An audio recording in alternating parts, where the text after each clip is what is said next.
Hello everyone, and in this video I'm going to be showing you my test of the Cotman Watercolors Sketches Pocket Box. If you saw my last video, I just did an unboxing and first impressions, and you all have seen that the brush that I got from them didn't open. So the brush got 0 points because it was clearly a dud. However, everything about the actual box of watercolors itself were really nice. I felt that the colors looked really beautiful in the pans, and the size of the box is fantastic for traveling with. So I'm using my own brush now, and I'm doing a painting, and this was a painting called, and it's inspired by the mermay theme, which is so out of date. I think it was last month, but I'm still doing it anyway. And this painting is called Cave Mermaid, and it's all about this mermaid who comes out from her cave when she sees the moon and the planets light up the sky. So when she sees their reflection of the moon and the planets on the water when she's in her cave, she then goes up to the surface and looks at the world in the sea. So that's what this was inspired by. And I don't know whether you can see already, but the colour of these paints is incredibly intense. It was so intense that it was an absolute shock to me, because I thought it was going to be fairly pigmented, but not to the consistency or to the level that I discovered. So if you don't like very pigmented paint, then you're going to want to steer clear of this, because I know that there are some watercolorists out there who probably prefer a much more kind of faded look to their paintings, which I personally really like as well. So that's the type of watercolors I normally do, and that's the type of paints that I normally use that have a very subtle pigmentation. So this was a complete surprise, and I actually really loved it, I've got to be honest, because I really think that the colours go a long way. So these pans are going to last absolutely ages, and not only that, the actual intensity of the colour is beautiful. The actual shades are beautiful, the tones are amazing. To make even just an ordinary purple, just mixing 2 shades, it doesn't come out dull or muddy. Sometimes if you mix blue and red together in some paints, they do come out dull, and this didn't at all.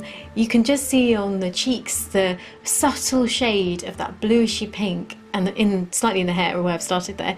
It's just amazing. It's really come out to the most wonderful tone and shade. So I really am impressed by the way that the colours look. And in terms of blendability, I found them to be really nice as well.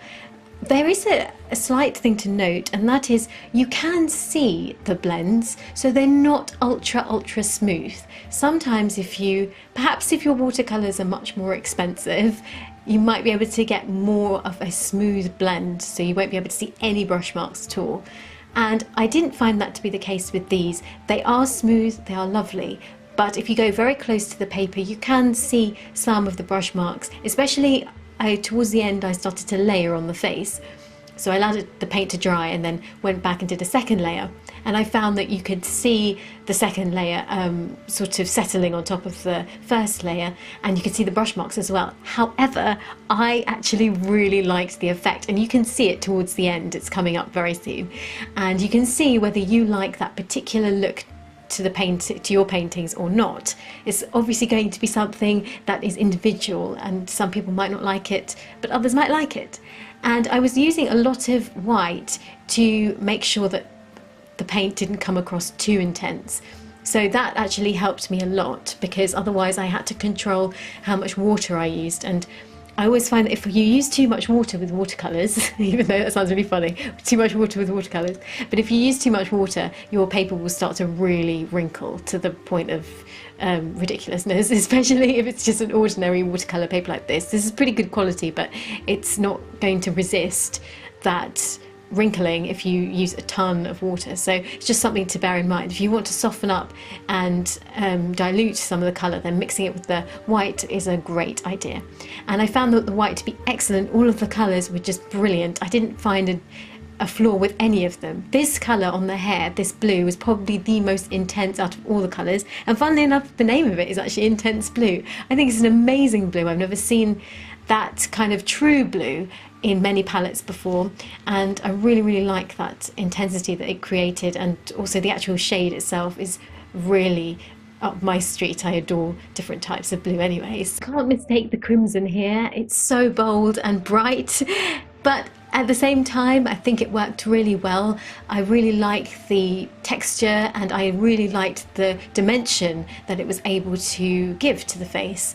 And quite often, if watercolors are really faded, they can be a bit wishy-washy. I know some people feel that way, so if you do feel that about watercolors, then you definitely want to check these out. So again, this is my non-sponsored, totally unbiased review, and I think that despite a few of the design flaws of the pocket box and the fact that the brush didn't work, I would still 100% recommend this if you're looking for a small box of paints. I just think it's absolutely amazing. I probably wouldn't have used the brush anyway because it was so tiny, so I just think it was beautiful, and I think that the painting came out really well. Let me know what you think. Thank you so much for watching, and take care, guys.